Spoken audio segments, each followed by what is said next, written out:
रात के काले घने अंधेरे में एक टैक्सी बंबई के रिहायशी इलाके से गुजर रही थी। इस टैक्सी में बैठी थी एक औरत और उस औरत के साथ सफर कर रही थी मात्र 16 साल की एक नाबालिग बच्ची। सन्नाटे को चीरती हुई ये टैक्सी रुकती है बंबई के सबसे बड़े अय्याश खाने यानी कि कमाटीपुरा में। ये बच्ची उस औरत को मौसी कहती थी, लेकिन उसे अपनी मौसी के इरादों के बारे में नहीं पता था। उस औरत ने उस बच्ची को सिर्फ 500 रुपए के लिए बेच दिया और बालों से घसीटकर वैश्यवृत्ति के उस गंदे तहखाने में धकेल दिया जहां से बचकर आ पाना नामुमकिन था। लेकिन उस 16 साल की लड़की में कुछ तो ऐसी बात थी जिसकी बदौलत उसने कमाटीपुरा की हर लड़की के दिल में अपनी जगह बना ली थी, जिसकी तस्वीर कमाटीपुरा के हर सेक्स वर्कर के पास होती थी, जिसका बंबई के सबसे बड़े डॉन के साथ राखी का रिश्ता था और जिसने सेक्स वर्कर्स के हक के लिए पंडित नेहरू तक अपनी आवाज पहुंचा दी। ये कहानी है कमाटीपुरा की मशहूर सेक्स वर्कर गंगूबाई की, जिन पर बन रही फिल्म में आलिया भट्ट उनका रोल कर रही हैं। तो सवाल उठता है कि कौन थी गंगूबाई और क्या है उसकी असली कहानी और कैसे एक डॉन से लेकर प्रधानमंत्री तक उनका नाम जानते थे, जानेंगे इस वीडियो में। गंगूबाई के बारे में जानने के लिए हम शुरुआत कमाटीपुरा से नहीं बल्कि गुजरात के काठियावाड़ से करेंगे, जहां साल 1939 में इनका जन्म हुआ। इनके माता पिता एक रसूखदार परिवार से थे और काठियावाड़ के बड़े व्यापारी थे। गंगू का असली नाम गंगूबाई हरजीवन दास काठियावाड़ी था और ये अपने घर में इकलौती बेटी थी। इस वजह से इनके पिता चाहते थे कि उनकी बेटी पढ़ लिख कर अपना नाम कमाए, लेकिन गंगू को फिल्मों की रंगीन दुनिया पसंद थी और उसे बॉलीवुड की क्वीन बनकर छाने की चाहत थी। अपने सपनों के दौरान ही दूसरी तरफ उनके प्यार की कहानी भी शुरू हो चुकी थी और सिर्फ 16 साल की उम्र में उसे अपने ही पिता के अकाउंटेंट रमाणिक लाल से प्यार हो जाता है और वो रमाणिक के साथ भाग आती हैं सपनों के शहर मुंबई में, जहां उस अकाउंटेंट ने उसके सपनों को पूरा करने का वादा किया था। गंगू के इस कदम की वजह से उनके परिवार वालों ने उनका साथ छोड़ दिया और यहीं से शुरू हो गई गंगूबाई हरजीवन काठियावाड़ी के गंगूबाई बनने की कहानी। जिस रमाणिक लाल से वो शादी करके अपना घर छोड़ाई थी, उसने गंगू के साथ धोखा किया। उसने गंगू को एक औरत से मिलाया और गंगू से कहा कि ये उसकी मौसी है और वो बंबई में उन्हें घर दिलाने में मदद करेंगी। लेकिन फिर वही हुआ जिसका जिक्र हमने वीडियो की शुरुआत में किया था। वो औरत असल में एक कोठे की मालकिन थी और सिर्फ 500 रुपए में गंगू के पति ने उस औरत के हाथों उसे बेच दिया। यह वैश्यवृत्ति की काली कोठरियों में फंसी 16 साल की गंगू को धीरे धीरे समझ आ गया था कि अब उसका यहाँ से निकलना लगभग नामुमकिन है। उसने काठियावाड़ी की उस संकरी सी कोठरी को ही अपनी जिंदगी मान लिया था। लेकिन गंगू अपने इरादों की पक्की थी और धीरे धीरे उसे कमाटीपुरा के तंग घरों का हिसाब समझ आने लगा था।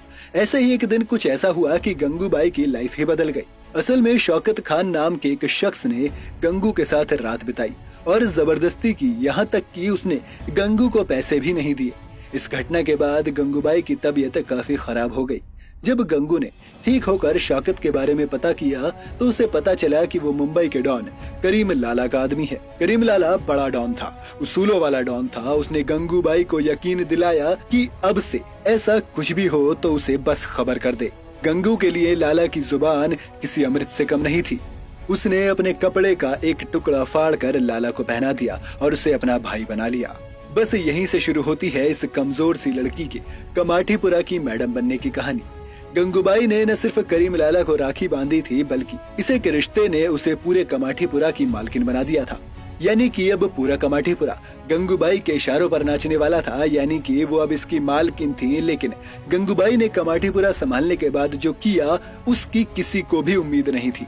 उन्होंने कमाटीपुरा एरिया से चुनाव लड़ा और जीत भी गयी। उसने इस पूरे एरिया की लड़कियों को उनकी जिंदगी का असली मकसद सिखाया।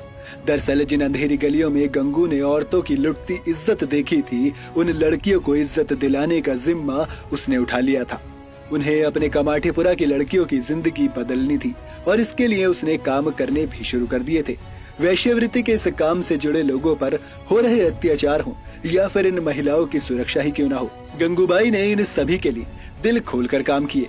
गंगूबाई ने एक उसूल बनाया कि वो किसी भी लड़की को बिना उसकी मर्जी के अपने कोठों पर रहने नहीं देंगी। यहाँ तक कि जिन लड़कियों को कमाटीपुरा में धोखे से या उनकी मर्जी के बिना लाया गया था, गंगूबाई ने उन सब को रिहा करके उन्हें नई जिंदगी की ओर आगे बढ़ाया।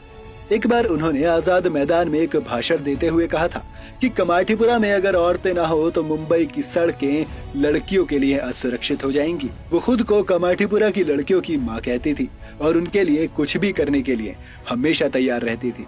और इसकी एक मिसाल थी उनका पंडित जवाहरलाल नेहरू को अपने जवाबों से चुप करा देना। असल में हुआ ये था कि जिस इलाके में कमाठीपुरा पड़ता था वहीं पर एक स्कूल भी था जहां बच्चे पढ़ने जाते थे। इन बच्चों के माता पिता इस बात से खफा थे कि उनके बच्चे वैश्याओं के इलाके में पढ़ते हैं। यहीं से एक मांग उठी कि कमाठीपुरा की औरतों को बाहर निकाल दिया जाए जिससे उस इलाके में स्कूल चल सके। जब गंगूबाई को ये पता चला तो उन्होंने इसके खिलाफ मोर्चा खोल दिया। उन्होंने पंडित जवाहरलाल नेहरू को खत लिखकर उनसे इस बात के बारे में बात की और अपनी इस चिट्ठी में उन्होंने इतनी साफ गोई और सहज तरीके से अपनी बात रखी कि प्रधानमंत्री भी उनसे प्रभावित हुए और उन्होंने गंगू को मिलने के लिए बुला लिया। इस मुलाकात में गंगू से नेहरू ने पूछा कि आप इस धंधे में कैसे आ गई? आप चाहती तो एक अच्छी नौकरी और अच्छा पति पा सकती थी। जिसका जवाब देते हुए गंगू ने कहा कि सलाह देना आसान है लेकिन उस पर अमल करना मुश्किल है। लेकिन इस बातचीत के बाद नेहरू ने उनकी मदद की और कमाठीपुरा की महिलाओं को हटाने का काम हमेशा के लिए रोक दिया गया।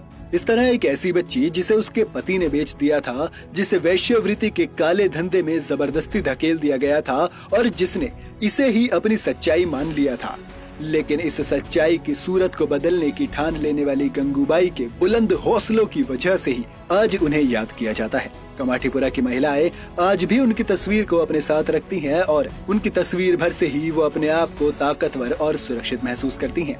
ये कहानी हमें बताती है कि आपको किस हालात में रखा गया है ये जरूरी बात नहीं है, बल्कि आपने उन हालातों को बेहतर करने के लिए क्या क्या किया। असली मिसाल तो यहीं से पता चलती है और इसकी गंगूबाई से बड़ी मिसाल शायद ही कोई होगी। गंगूबाई की ये कहानी आपको कैसी लगी हमें कमेंट में जरूर बताएं। वीडियो को लाइक और शेयर करना ना भूलें और ऐसी ही रोचक और मोटिवेशनल कहानियों के लिए चैनल को सब्सक्राइब जरूर कर लें।